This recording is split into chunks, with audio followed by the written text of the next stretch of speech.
Last time, a New Year's greeting escalated into a technological arms race, culminating in the grand unveiling of a rideable steampunk steam locomotive. The Chieftain's officials, previously squabbling over porcelain vases, were left utterly stunned, riding this boat on land around the courtyard like giddy children. Seizing the moment, our protagonist painted a magnificent future of a transcontinental railway. Then, with a staggering pivot, he declared the start of a new era, Day Ming. The grand vision of steel was shelved for a seemingly conservative national policy of stockpiling grain and resources. Just as everyone settled into this cozy, home-oriented plan, he pulled another rabbit out of his hat: blueprints for an imperial palace, a monstrous fusion of historical grandeur. From industrial revolution to agricultural consolidation to monumental construction in a single meeting, the strategic whiplash is real. And far away, a high-stakes farming bet unfolds, where the fate of a village rests on the seemingly insane idea of using river mud as fertilizer. I think that blower is quite good. It should not only be used to feed air to the blast furnace, we should also install exhaust fans in the workshop to cool it down. Oh, and before summer arrives, build a dormitory for the workers to take their afternoon naps. Fans are a must. The stored ice is at your disposal. Let them drink as much mung bean soup as they wish to relieve the heat. You, the governor, are the great steward of Shingon Commandery. You must take good care of these workers. You pointed at the mountain of rails, your voice firm and powerful. Do you see these tens of thousands of tons of steel? This is the cornerstone of our Han nation. And these workers, they are our treasures. You must take good care of them. Do you have anything to add to what I have just said? Do you need to build houses? Do you need grain and sugar? Just submit a report, and I will approve it. Dali nodded again and again, but he still felt it was not enough. Leader, even if you arrange benefits for them, they are still exhausted. I think the most practical solution is to give them more people. You pondered for a moment. More men is an option. I will transfer some people from the Comprehensive Research Institute. The mechanics team at the First Institute is not bad either. Although they and the Power Institute are on completely different paths, putting them together for a time to exchange ideas might spark something new. Also, we can transfer some from the chemistry team. The cement formula still requires a great deal of chemical analysis. If all else fails, I will go back and select a batch of top students from the schools around the country. They may not be able to do much, but they can certainly assist these masters with miscellaneous tasks. Dali's eyes lit up when he heard you were going to transfer men from the First Institute. That would be excellent. Those people from the First Institute are not to be underestimated. The platform scale and mechanical clock they devised during the New Year look so exquisite and impressive. Indeed, as you said, the First Institute and the Second Institute, the Power Research Institute, though both had mechanics in their names, were completely different style. One strove for precision instruments like camera shutters and pocket watches. The other, any random part they produced, weighed several tons. It did not matter who was stronger or weaker. To the Han, they were equally important. Now, putting these two groups of tech geeks together, you were actually looking forward to it. Perhaps they could learn from each other and devise something new and wonderful. The 8 commanderies of Hanyang were operating like a huge, well-oiled machine. On the other side, the 1,000 immigrant families who had sailed south at the beginning of the year had finally arrived at the docks of Tuhai Commandery after a month and a half at sea. They were only one last stop away from their new home. Whew! 10 large, 3-masted sailboats slowly docked, drawing the attention of the people on both banks.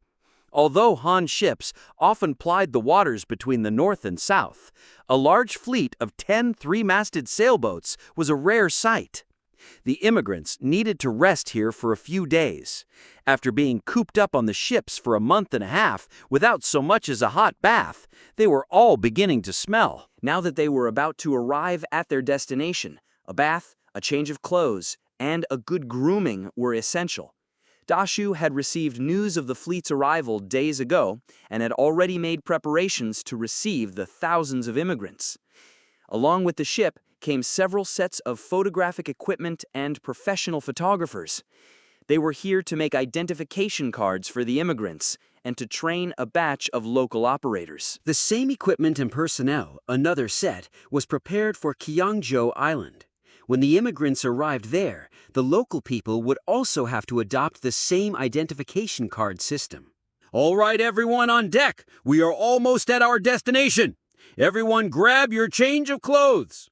We are going ashore to rest for a few days. We will take a bath, wash our clothes, eat a few good meals, and once we are rested, we will cross the sea. Hearing the captain's announcement, the immigrants quickly gathered their personal belongings and went on deck. The scenery before them changed dramatically. It was no longer the green mountains and clear waters of the 8 commanderies of Hanyang, but a scene of blue sea and sky. Standing on the deck, they could smell the salty sea breeze, a scent they had never before encountered. The immigrants lined up to disembark, curiously observing this seaside city that also belonged to the Han. The salty sea breeze blew across the rice paddies on the shore, creating waves of green. The officials of Tuhai Commandery, who had been prepared in advance, were there to receive and guide them. Due to the large number of people, Tuhai Commandery had not prepared any carriages. They simply led the immigrants on foot towards the city.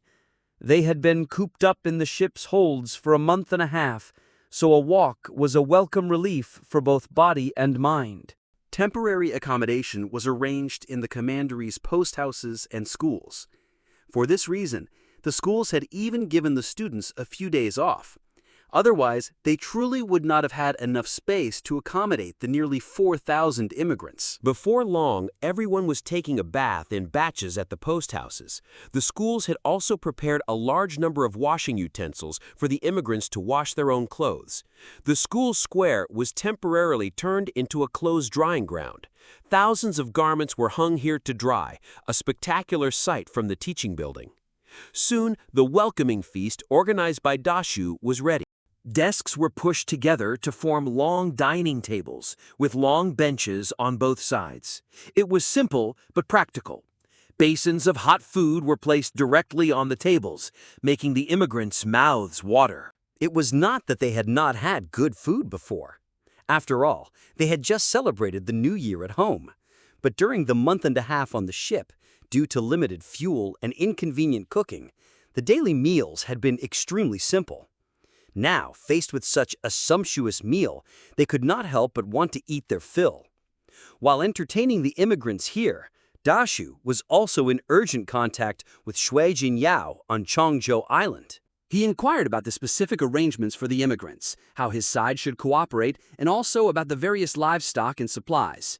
In fact, the Han had started to transfer livestock here before the New Year. They had been fostered in Tuhai Commandery all this time, and Dashu was under a great pressure. He hoped to get these things to Qiongzhou Island as soon as possible, to save himself the trouble of looking at them.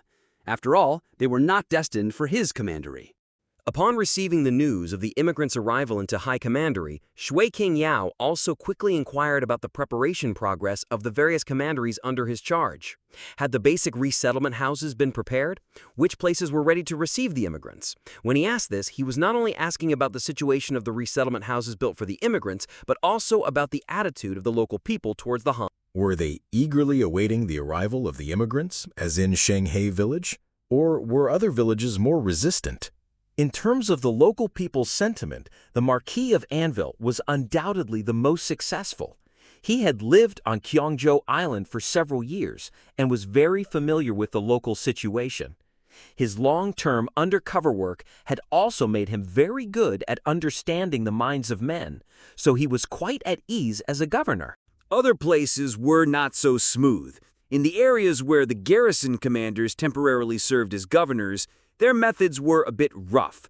They did only what the higher-ups told them to do, but their control of the people's hearts was definitely not as delicate as the Marquis of Anvil's.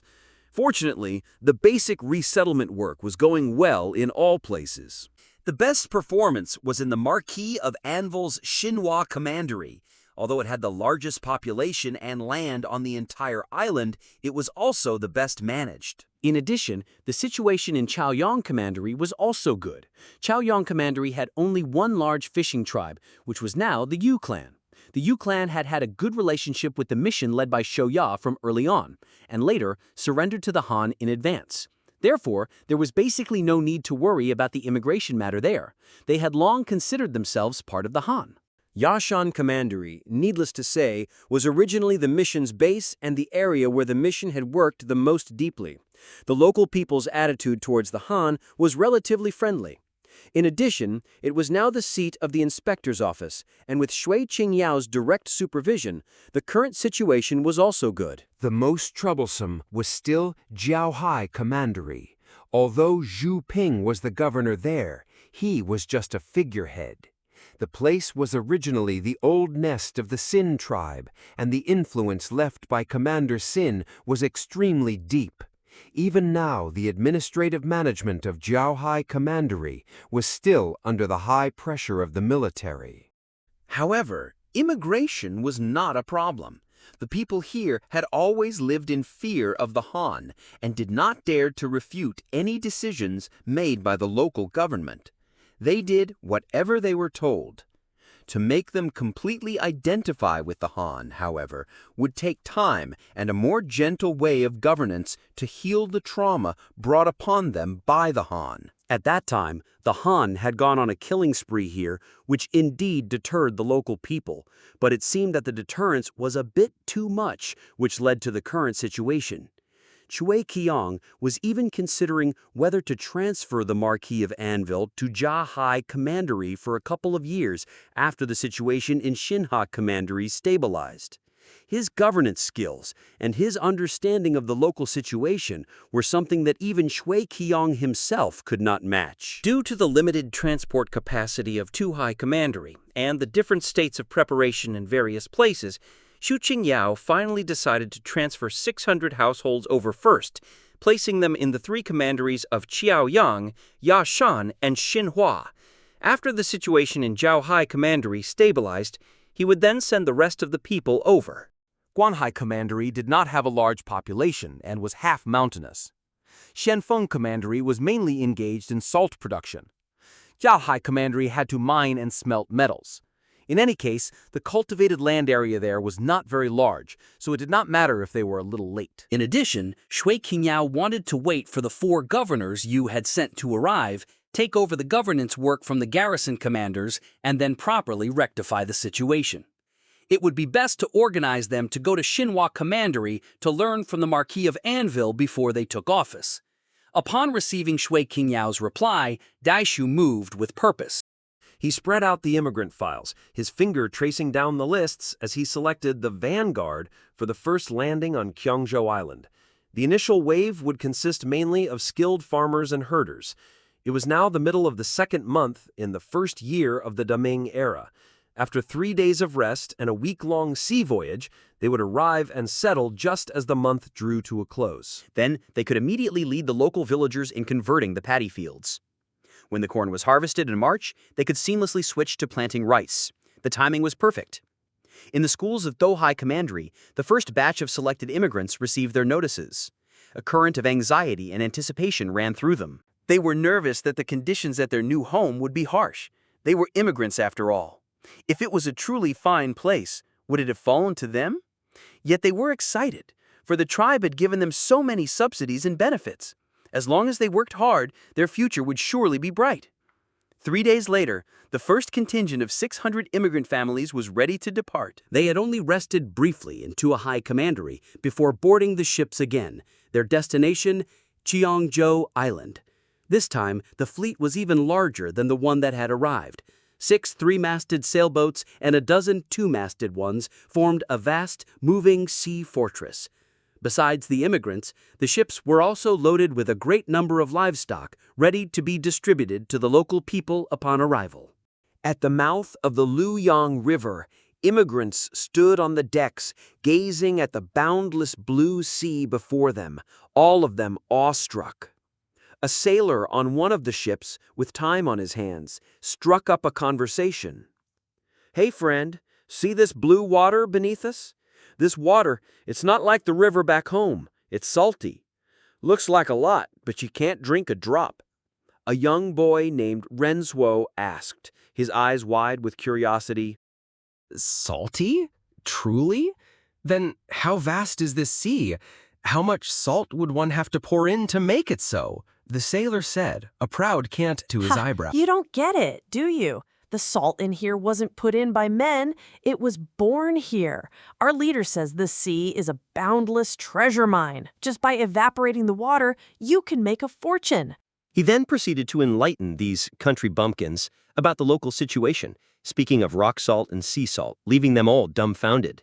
Renzo asked again. Then is the island we are going to, Qiongzhou, large? Is there drinking water there? Large? Of course it's large. It has 6 commanderies. And of course there's drinking water. There's a great river on the island called the Qingshui River. The boy slapped his thigh, entirely unconcerned. Well, that settles it then. As long as there's land to farm and water to drink, you can make a living anywhere. It's all Han territory anyway. The sailor laughed, but there was a hint of envy in his voice. You're a cool one, kid. You immigrants, you get a second-class title as soon as you arrive, and so many rewards from the leader. That photograph alone is worth a great deal, is it not? We sailors who are at sea all year have not even had a chance to have one taken. When I go home on leave, I'm certainly taking my wife and children on this ship to have a few pictures made. As they were talking, a 2-masted sailboat in the distance suddenly lowered a large net from its stern, then unfurled its sails and surged forward, quickly overtaking the entire fleet. Renzuo asked curiously, "Where are they going? Are they not staying with us?" The sailor said with a knowing look. "Fishing. Just watch. You're in for a treat this time. You'll be eating meat until you burst at noon." Sure enough, the boat cast its net and reaped a bountiful harvest. The mouth of the Luyang River was a great natural fishing ground. The fish here were fat and foolish, and a single cast of the net could bring in a small fortune. At lunchtime, the immigrants truly enjoyed the feeling of eating until they could eat no more. Fresh sea fish, majestic lobsters, tyrannical crabs, and all sorts of unidentifiable seafood were laid before them. Simply steamed, stewed with a little salt, or grilled directly over a fire, the flavor was so pure it could make a man weep. The boy, named Renzo, ate his fill. He single-handedly devoured a grilled fish and 3 lobsters bigger than his face. Burping with satisfaction, he exclaimed, rubbing his round belly, My gods, this sea is amazing. The big green shrimp in our ditches back home only grow to be the size of a finger in the autumn. The shrimp in this sea can grow as large as a cat. The sailor grumbled. You'll have plenty of chances to eat them in the future. If you're assigned to Chaoyong Commandery, the people there live on this stuff every day. Then they are truly ungrateful. With such delicious fat fish and large shrimp every day, why would one need rice? The boy could not help but complain. However, 3 days later, he silently retracted his words. You don't want rice when you have seafood every day?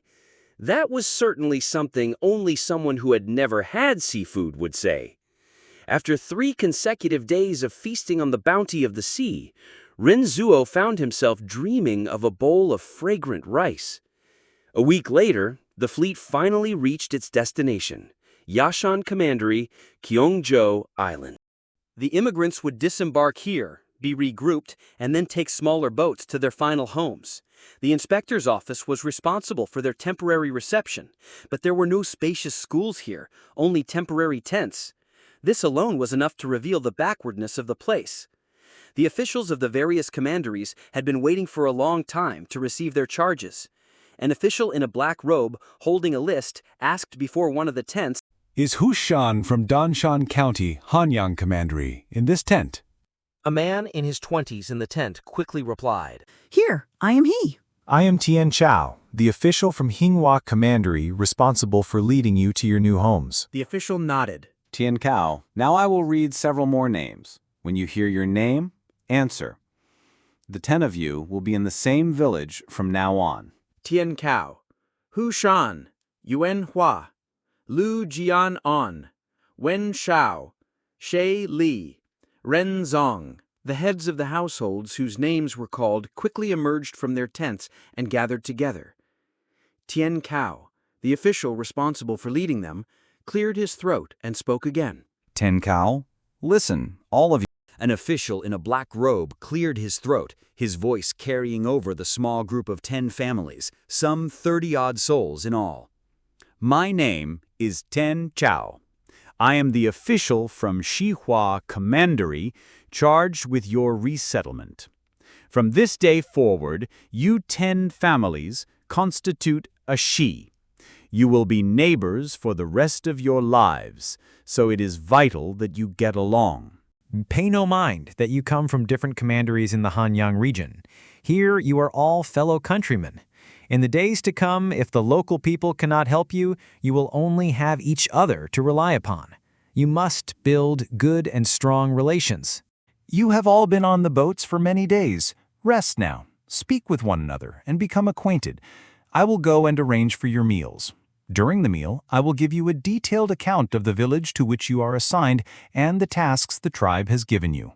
He paused, a smile touching his lips. Do not be nervous. You are a fortunate group. The village you are going to is a large one, with over 1,000 souls.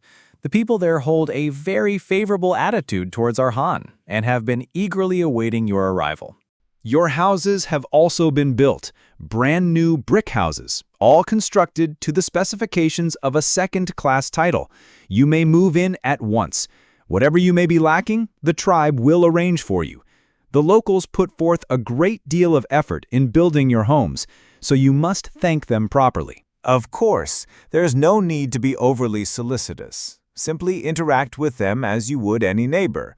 I have been to that village many times, and the people are quite agreeable. I will give you more details at dinner. For now, rest. I will fetch your food. After giving his instructions, Tian Chao turned and left, leaving the 10 families to stare at one another. From now on, they were a community bound by a shared fate. A man named Hu Shan was the first to step forward. He offered a respectful bow to the group. My name is Hu Shan. I have a wife and a son. I have few skills beyond farming. In the future, I hope my neighbors will look out for me. A burly man immediately followed. I am Lu Jian from Weishan Commandery. A wife, a son, and a daughter. I know a little of carpentry. If any of you have need of such work in the future, you need only ask.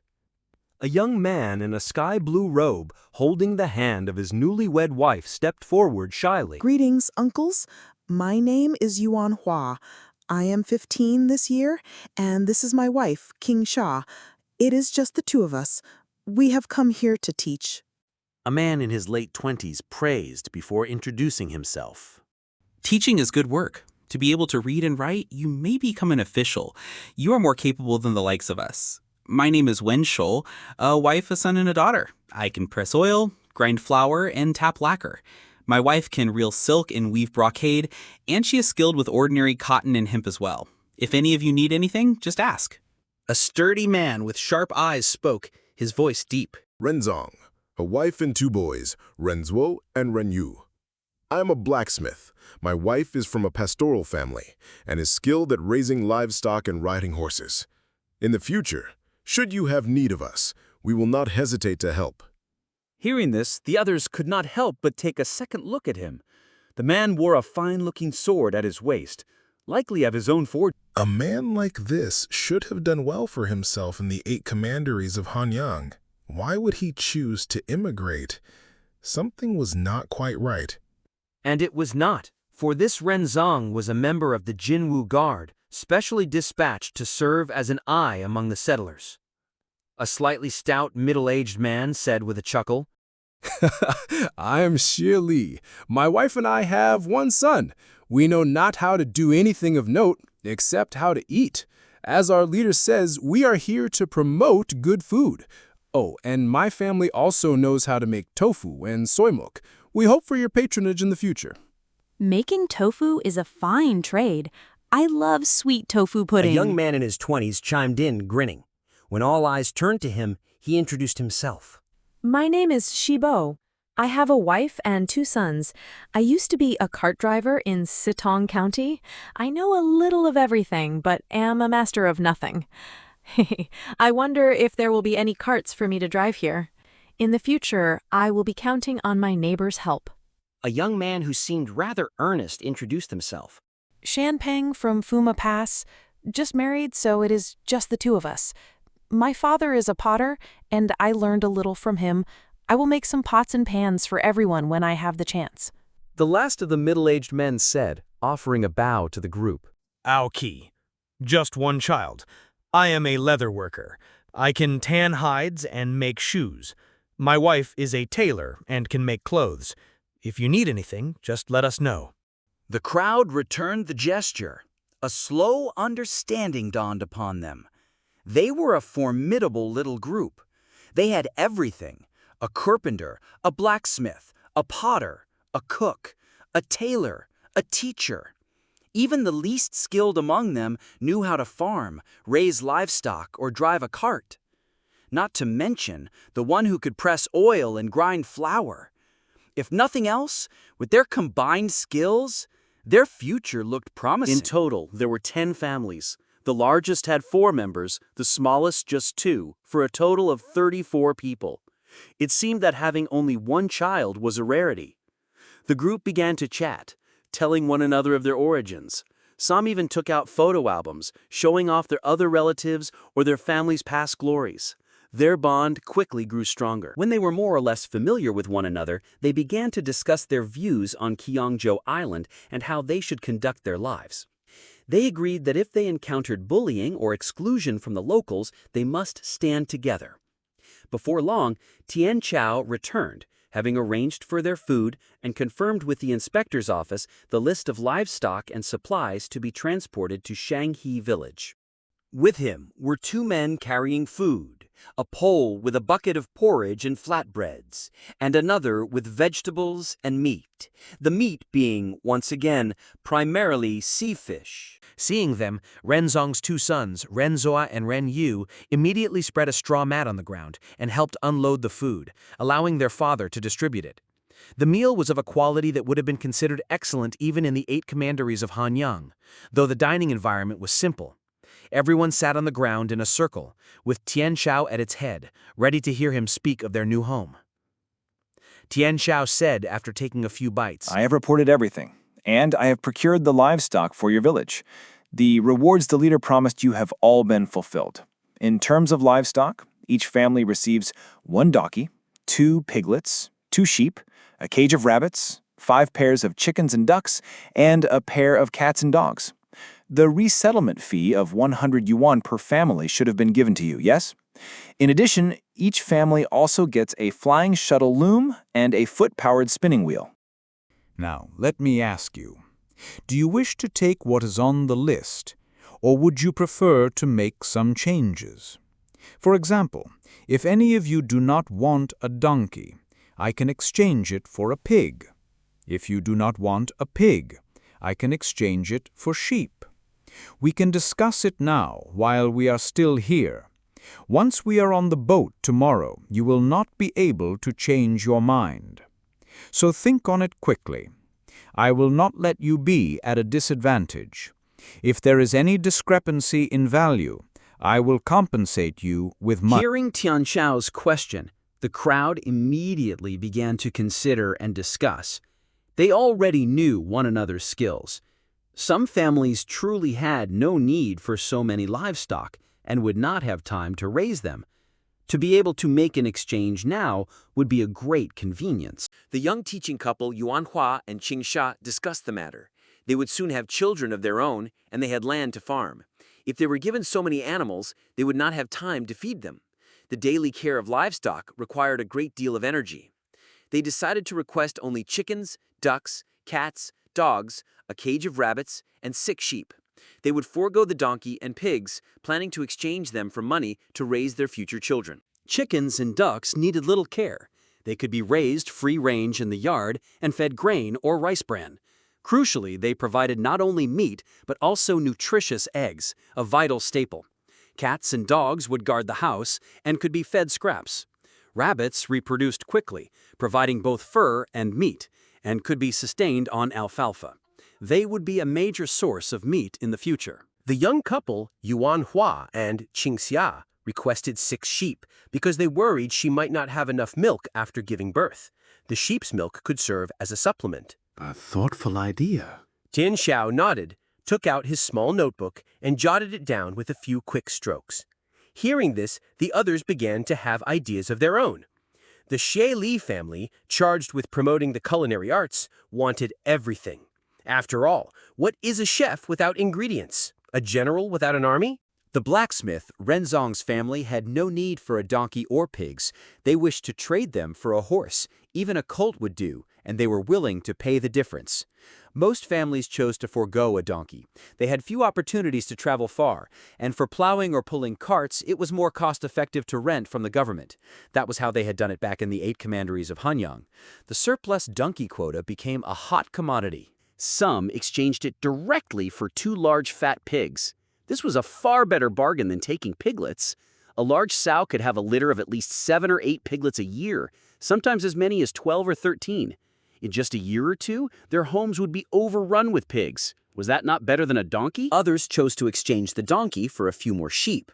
Sheep reproduced quickly, and their entire being was a treasure. The meat was edible, the milk could feed children, the wool could be made into cloth, and the skin could be made into jackets. They were practically walking gold mines.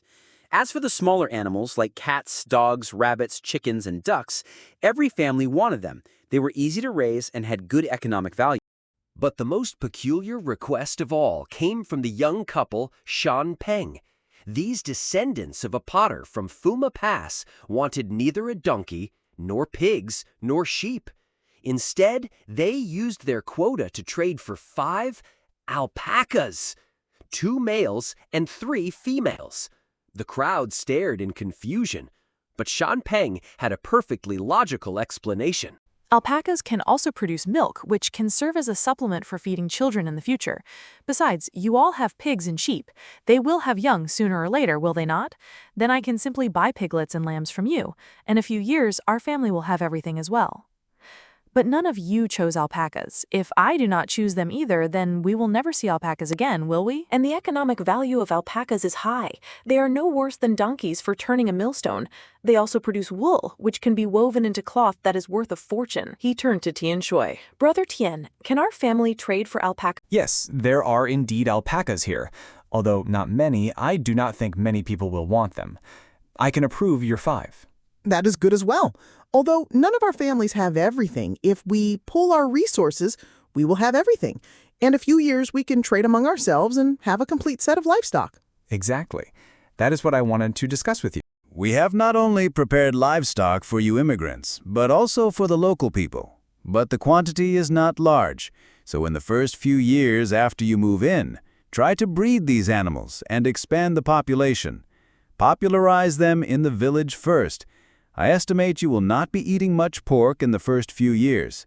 The piglets you raise will mostly be sold to the locals, so plan ahead.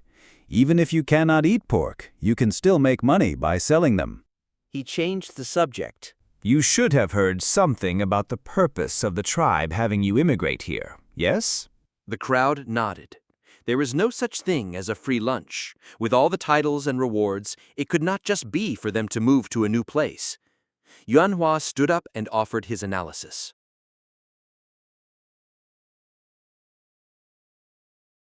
What does that have to do with labor from Minetown to Qiongzhou, which is 1,000 miles away? I read in our county's gazette, Qiongzhou Island was only just conquered by the Li tribe last year. The people here have a different way of life from us in the Hanlands. They mainly grow corn and beans. So, the Li tribe wants us to teach them how to farm and raise livestock. Precisely.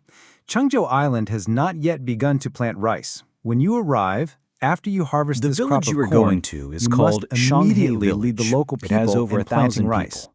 Each of your families will be responsible for teaching a dozen or so families. The village chief is named Guan Tao, a man in his early 30s. He is friendly towards us and is the only one in the village who can speak our language, so you will mainly be dealing with him. There is also a man from Tuohai Commandery named Jing Chun in the village right now, teaching them how to grow corn. He will be leaving after you arrive. But before he leaves, you should speak with him.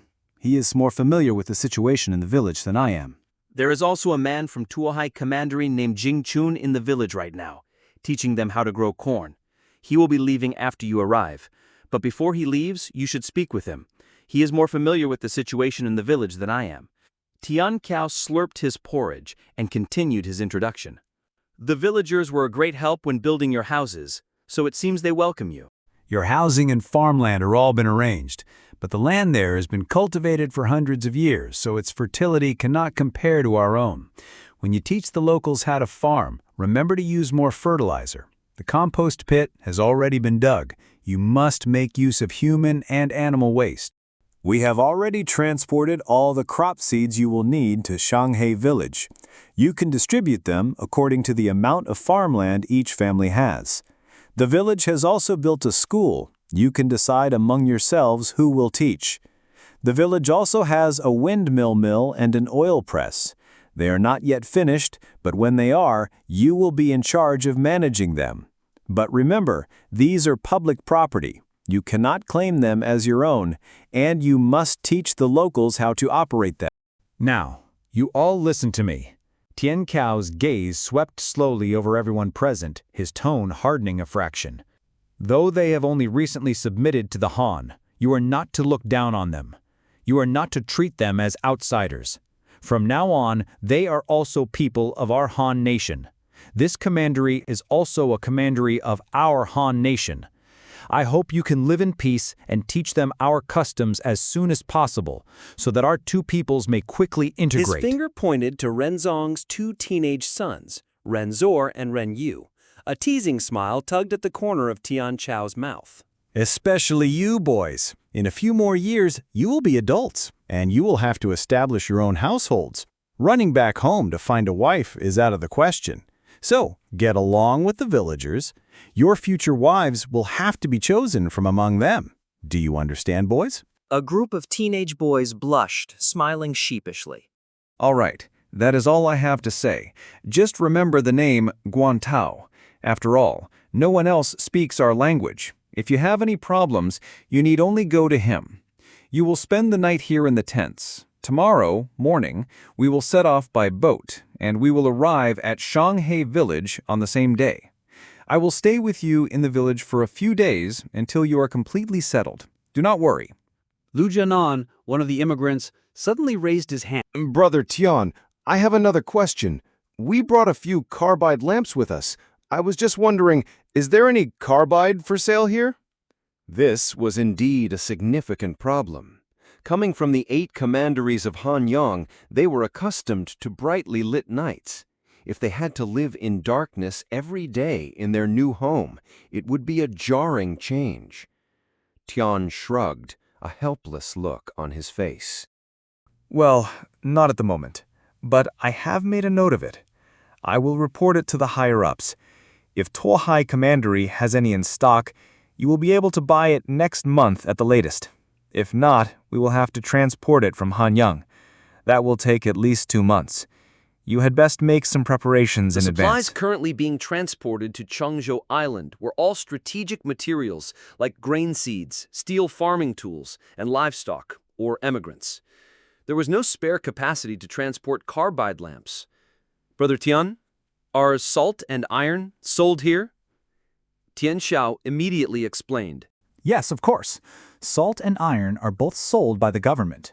The nearby Xianfeng Commandery is a salt-producing area, so there is no shortage of salt. As for iron, for now it is mainly transported from our side, so there will not be much, but you will be able to buy it from the Commandery for your daily use. The crowd then asked a series of questions about miscellaneous daily matters, whether there was a place to buy wood, whether they could cut down trees privately, whether there were any restrictions on doing so, whether they could build their own kilns to fire pottery and porcelain, and whether they could make their own charcoal. After all, there was no coal for sale here at the moment. If Renzong wanted to forge any ironware, he would have to make his own charcoal. Teng Qiao answered these questions in a unified manner. Let me address all your questions at once. As for cutting down trees, of course it is fine for you to cut firewood for your daily use. At most, you will only be cutting some branches.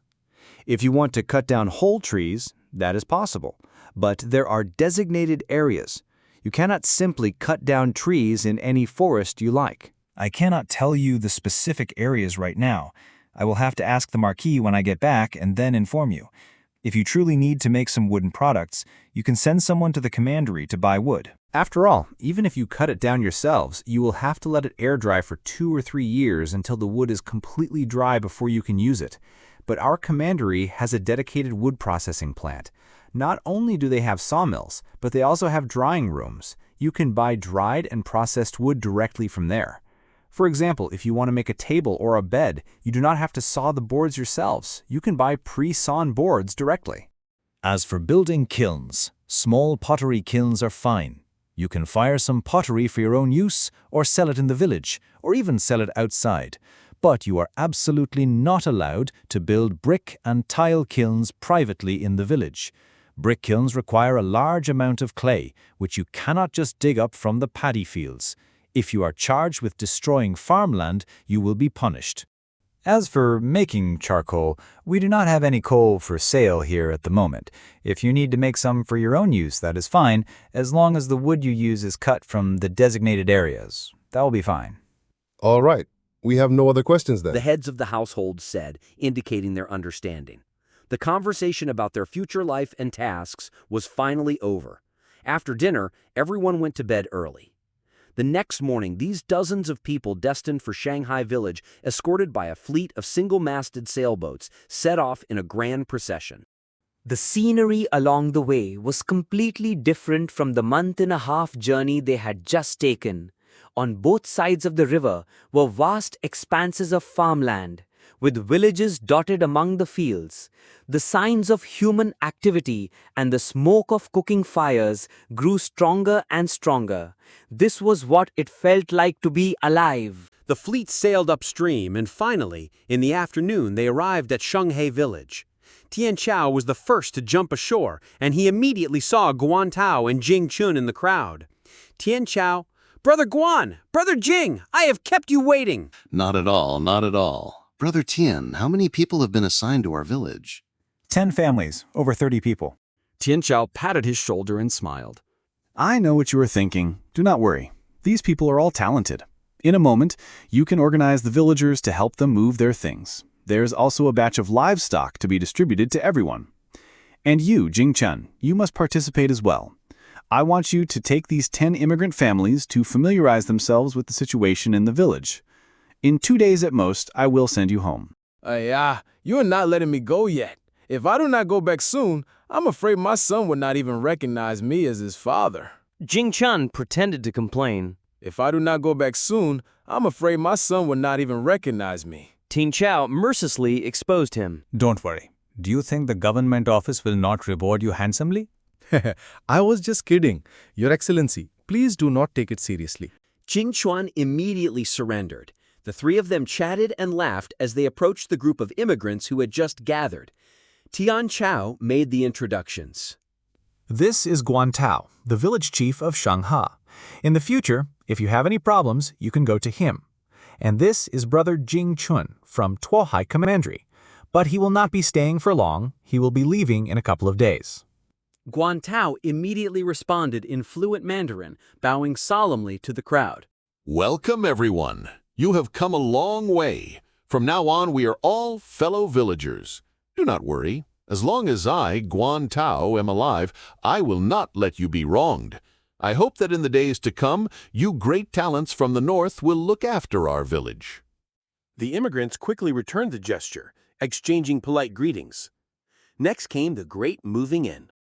Tian Qiao was in charge of directing the boatmen to unload the cargo, while Guan Tao and Jing Chun led the villagers in a flurry of activity, helping to move belongings into the immigrants' new homes.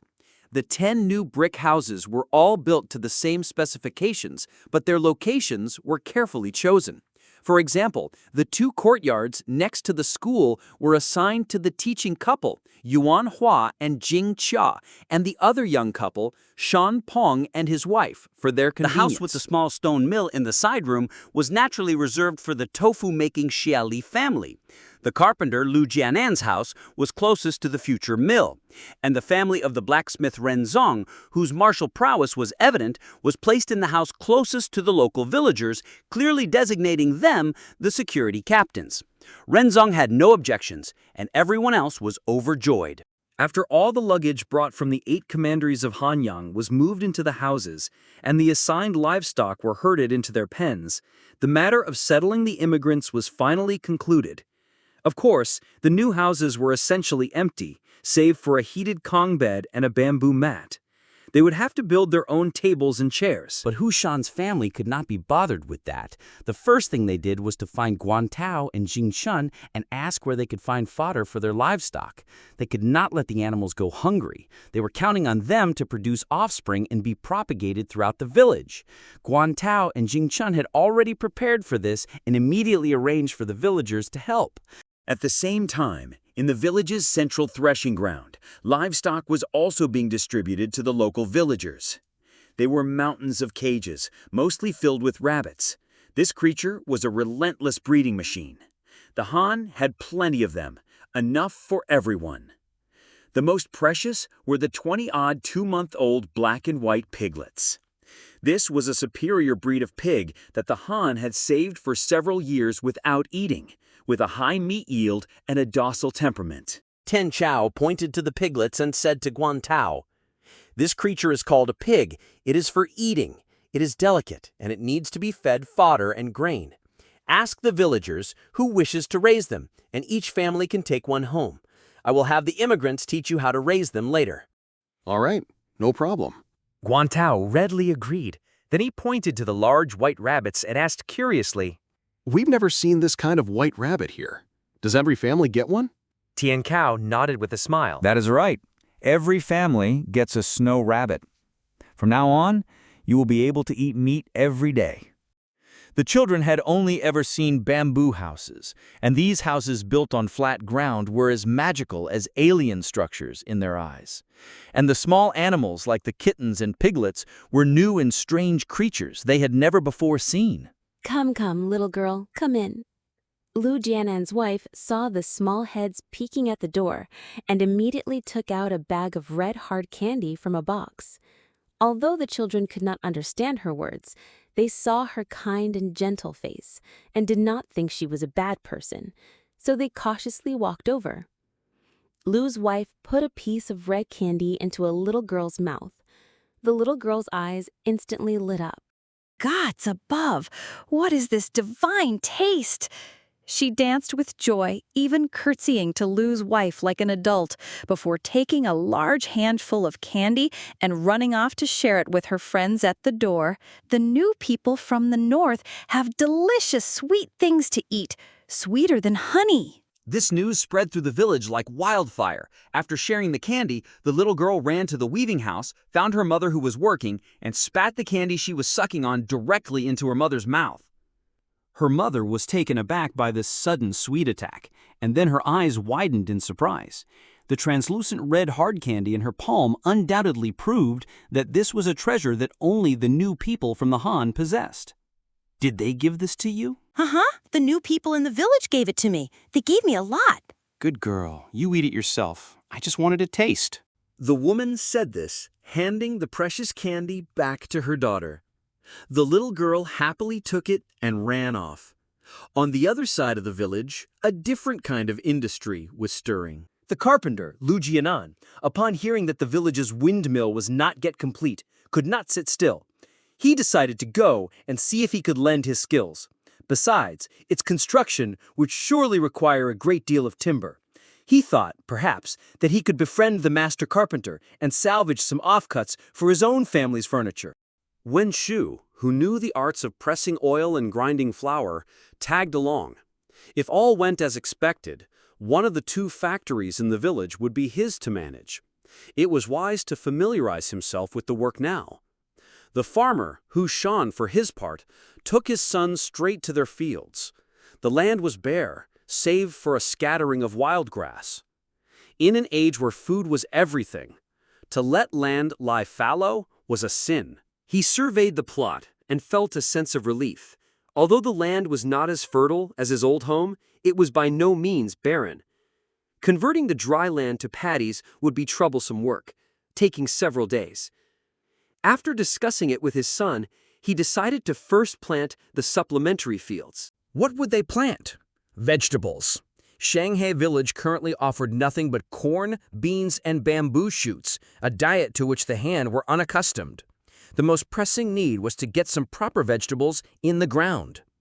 The blacksmith, Ren Zong, and the potter, Zhan Pang, leading a donkey and a horse and carrying their tools, headed out of the village. Renzong planned to first cut some bamboo and build a smithy in his own courtyard. Kitchen knives, scissors, farm tools, these small items were surely what the villagers needed most urgently.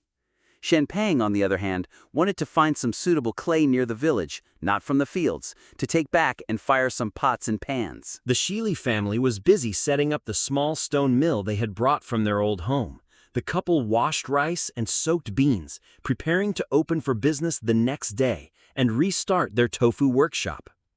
And the leather worker, Ao Chi, and his tailor wife had become the village's instant celebrities. One made shoes, the other made clothes, and they were the best dressed among the 10 immigrant families. Although Shanghe village did not lack for cloth, they lacked skilled tailors. After being introduced by Qiongzhou and Guantao, Ao Chi's wife was immediately surrounded by the village's young women. With a pair of scissors, she worked with dazzling speed, drawing gasps of admiration from the crowd. Ao Chi also took out his carved wooden shoe patterns, sharing them generously with the villagers. The next morning, as soon as the sun peeked over the horizon, the immigrants, with their donkeys and farm tools, headed to their fields in a grand procession. Guantao, Jingchun, and Tianchao, along with a large group of villagers, followed closely behind, ready to learn from the masters. Some followed Jingchun to dig mud from the river for fertilizer. Others began to plow and make ridges in the fields. The women, using thin bamboo poles, began to construct A-shaped frames in the fields. Looking at the sparse bamboo frames with a puzzled expression, Guantao asked, "Brother Jing, what are they doing?" Oh, that is for growing beans, cucumbers, and loofahs. They are all climbing plants. If you set up a frame, they will climb on their own, which saves space and makes them easier to manage. And this cotton also grows on vines. When it bears fruit, the sun will dry it and it will burst open, revealing the white cotton inside. Guantao listened with amazement and quickly translated for the villagers around him. After listening, they too began to learn the technique of setting up the frames. The men brought the mud for fertilizer, prepared the base fertilizer for the fields, and then began to sow beans, peppers, and peanuts. Among these three crops, beans did not need ridges and could be planted densely in rows. Peanuts and peppers, on the other hand, were better off with ridges. The villagers learned with great enthusiasm, working until the sun was high in the sky. The women who had prepared breakfast brought it to the fields in bamboo baskets. While the other women brought lunch in single baskets, Shay Li's wife arrived with a carrying pole, balancing 2 large wooden buckets. Inside was freshly made soy milk and an impossibly smooth tofu pudding. Her son followed behind, his own basket filled with all the necessary accompaniments. Shay Li spotted his wife and rushed over to take the heavy load, his voice a warm invitation. Come, come, Brother Guan, Brother Tian, Brother Jing, come and try our tofu pudding. It is a staple back home. Jingchun's eyes were glued to the 2 buckets as he hurried over. God, I have been starving for this. I have been here for 2 months dreaming of this very thing. If you had not come, I would likely have had to wait another half a month to even catch a whiff of soy milk. You have only been here for 2 months. I have not had it in years. I have almost forgotten what tofu even tastes like. I will certainly have a taste today. Guangtao watched their eager display. His curiosity piqued. What on earth was this substance that could stir such excitement? Jingchun had already nimbly found a stack of white porcelain bowls and was serving himself a bowl of white tofu. Half soy milk, half tofu pudding. A common way to eat it among the Han. Of course, there was also the great debate between the savory and sweet factions, but in the eyes of an adult, that was a choice only children made. Salty or sweet, he would take both. Guantao approached, and Shi Li had already served him a bowl.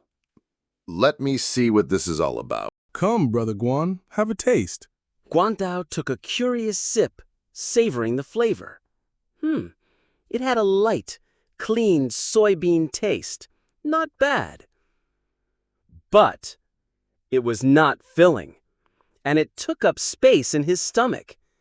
After one bowl of this, he would not be able to eat any porridge. He understood at once. This man planned to sell this in the village. Shelley saw the expression on Guantao's face, and his heart sank. I had forgotten. On Qiongzhou Island, the staple food was corn, and the way they ate it was simple. Corn porridge in the morning and gnawed cobs for lunch and dinner. To expect them to drink porridge and soy milk at the same time was simply foolish. It seemed the tofu pudding business was doomed to fail for now. At the very least, he would have to wait until the village mill was built, and he had taught them how to make corn cakes, turning their staple from liquid to solid before he could sell his soy milk and tofu pudding. Xiat Li composed himself and explained. Brother Guan is right. This is made from soybeans. Soybeans are a wonderful thing. You can make soy milk, tofu, bean sprouts, dried tofu. There are so many ways to eat them. Guantao was astonished. He could not possibly connect the milky white liquid and the solidified pudding in the two buckets with soybeans. Made from beans? Shelley said, warmly inviting the other villagers. That is right. If Brother Guan is interested, you are welcome to come and watch us make it next time. Everyone, come and have a taste. Guantao nodded, then added with honesty, All right. But if you were thinking of selling this in our village, I am afraid no one will buy it. We do not have much money. Shelley waved his hand. That is no problem. Back home, we never take money for tofu. People trade soybeans for it. Bartering. That Guantao could accept. They had little money, but they had plenty of beans. He sipped his white tofu while calling out to the villagers to come and try something new. But the crowd showed little interest in the milk-like substance. No one wanted the soy milk, though some were willing to add a spoonful of tofu pudding to their porridge for a taste. The tofu pudding's debut was a quiet failure, a casualty of differing culinary habits. But unexpectedly, the unassuming pickled radishes and crispy pickled cucumbers in the immigrants' baskets were an immense success. That crunchy texture paired perfectly with the bland corn porridge. Unfortunately, the immigrants had little of their pickled vegetables left. The villagers, though they loved them, were too polite to eat much. However, the immigrants all declared that once their own vegetables were ready, they could teach the villagers how to make them. This made everyone even more excited about learning to grow vegetables. While the people of Shanghai village were enthusiastically learning to grow vegetables, hundreds of kilometers away in Zhahai Commandery, a construction project of unprecedented scale was in full swing. Tens of thousands of men had gathered on the northern shore of the submerged reef, and countless rammed earth temporary houses had formed a settlement no smaller than a Han County seat. On the sea, a line of countless sailboats obscured the entire strait between the mainland and the island of Qiongzhou opposite.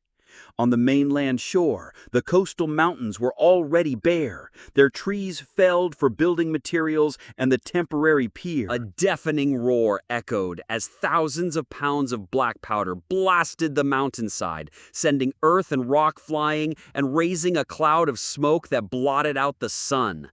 When the smoke cleared, thousands of prisoners of war, armed with shovels and pickaxes, were driven up the mountain by soldiers like a flock of quail. There they filled sacks with sand and soil, which were then transported down the mountain in small carts and finally to the pier to be loaded onto boats.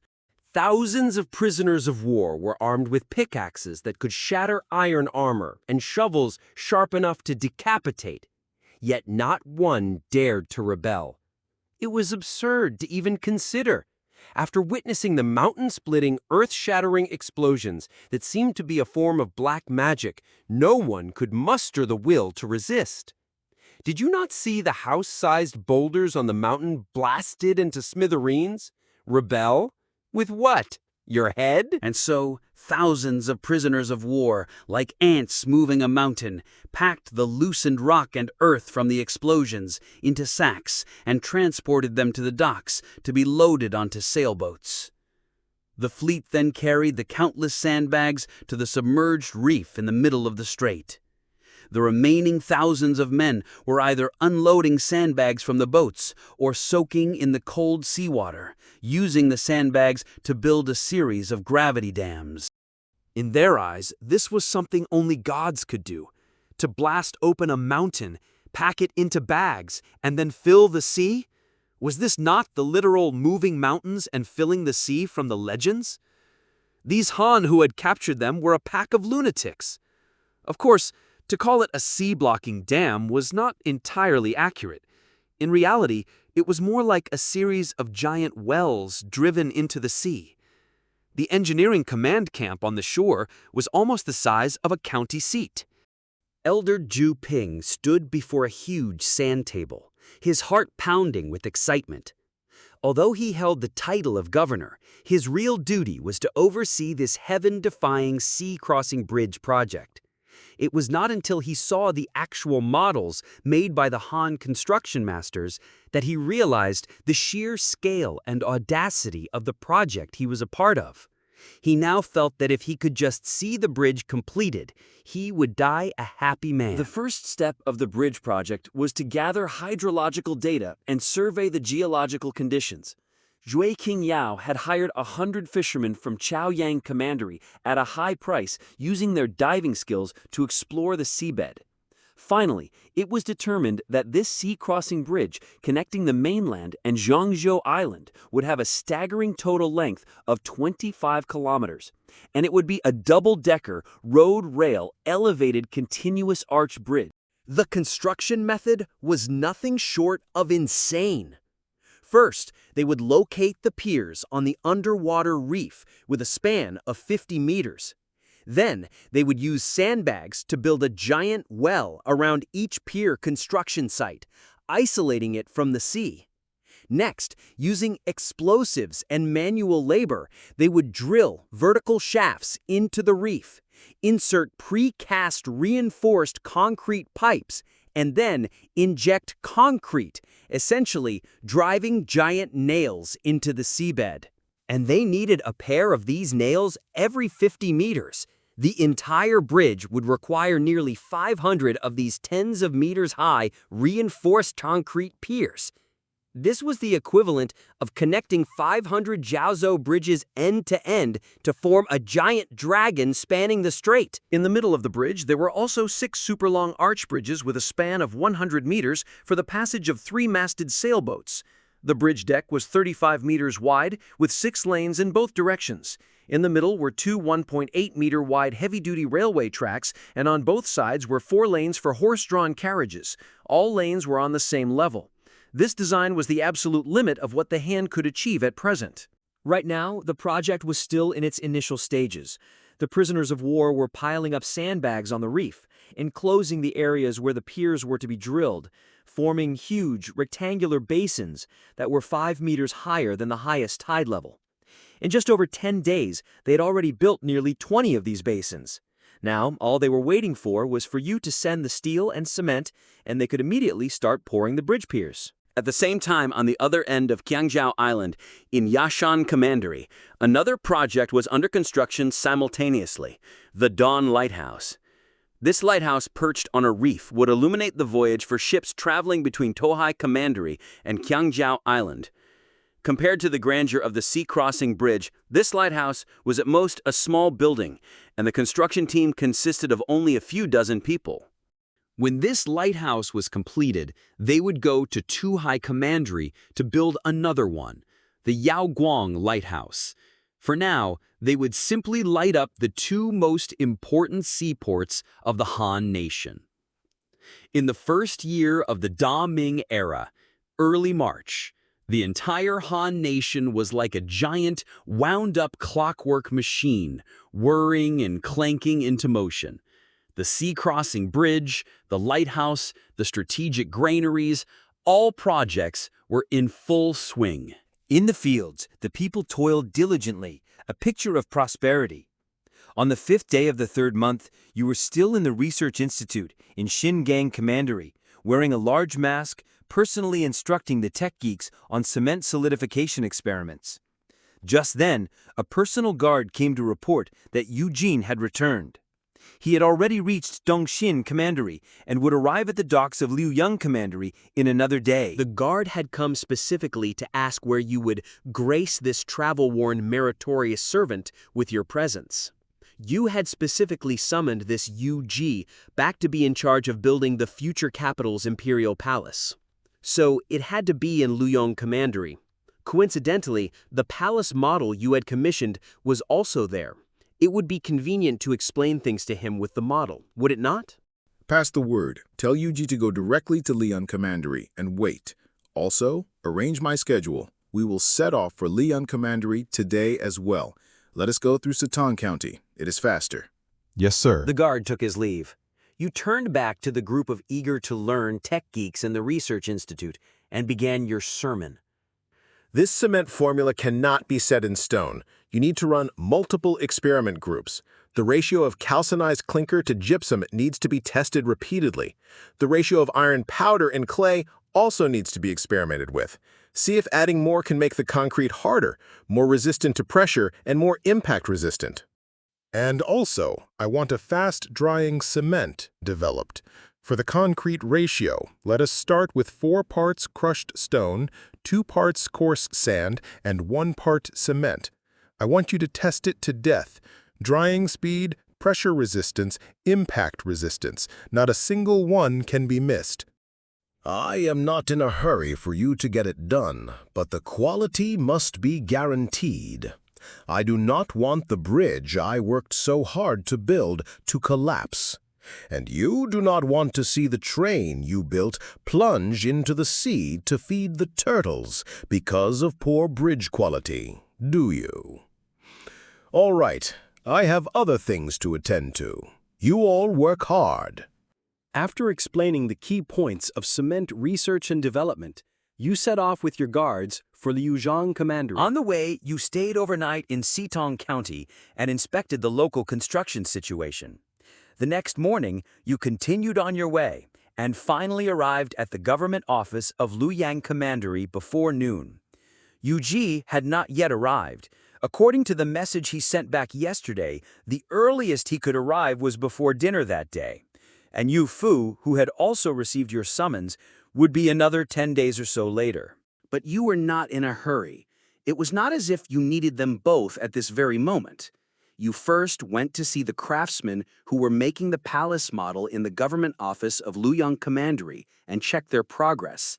Then you had a sumptuous dinner prepared, planning to eat with the craftsmen after Yuji returned. It was a good opportunity to introduce them to each other. After all, when Yuji went to supervise the construction of the imperial city, he would certainly have to take these technical backbones with him. You waited until about 4 in the afternoon. The sailboat carrying Yuji finally docked at the pier of Liuyang Commandery. Your personal guard, whom you had arranged to welcome him at the pier, brought the young man before you at the first opportunity.